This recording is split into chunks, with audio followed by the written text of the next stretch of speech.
Okay guys, so 76ers versus Indiana Pacers.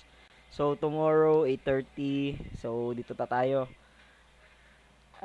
Spread. So Pacers 6 plus 6. 76ers minus 6 over under 227. The game will happen at the home court of 76ers. So the home court advantage go to 76ers. So ayan, yamado po yung 76ers. So what's this? Oh, health and availability para sa Pacers. Si Aaron Smith out, si Isaiah Jackson out, James Wiseman out, Ben Shepherd out.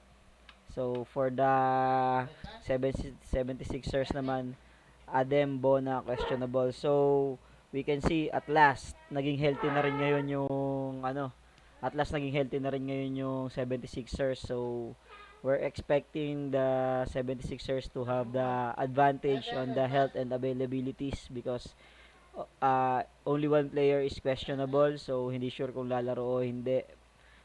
Malaki ang chance na maglaro. So lumalaro na po si Joel Embiid, malaking bagay yun. So harap na natin electric man sa atin para malamig.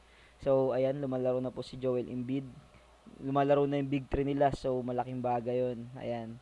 So helpful facts, 76ers have won 8 wins in last 10 head-to-head battles. So lamang sila sa panalo last 10. So Indiana Pacers lost their previous game being beaten at home at Charlotte Hornets to Charlotte Hornets 113 to 109 at Gainbridge Fieldhouse. So Philadelphia 76ers won their last game 108 to 100, making it back-to-back success. This was a road victory at United Center against Chicago Bulls. So back-to-back sila. Tinalo muna nila yung Magic, tapos ngayon tinalo nila yung Chicago. So ngayon they're looking to have their third straight win, 76ers. So ayan. So ano yung final pick natin? Nakikita natin na lumalaro yung big 3 ng 76ers.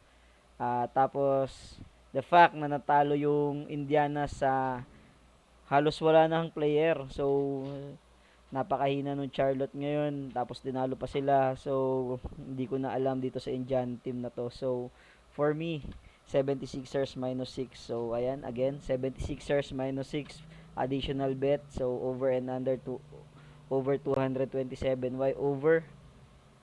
Kasi mabilis yung face nitong Indiana. So mabilis din tong 76ers scorer din sila, pero hindi ako masyadong sure dito sa over. So for me, 50-50 kasi last time mabilis din yung Chicago pero 100-108, so hindi na nila kuha yung over and under. Pero for me, over 227 kaya nila yan dahil sa face nila. So again, 76ers minus 6, that's my pick. Again, that's my say on Indiana Pacers versus 76ers. So how about you? Comment down below your thoughts kung anong pick mo dito sa 76ers versus Indiana Pacers, kung saan ka lalagay. So, ayan, special reminder muli, bet in moderation, gambling responsibly. So, yung walang pangsugal, wag magsugal, wag mangutang para makapagsugal. That's all.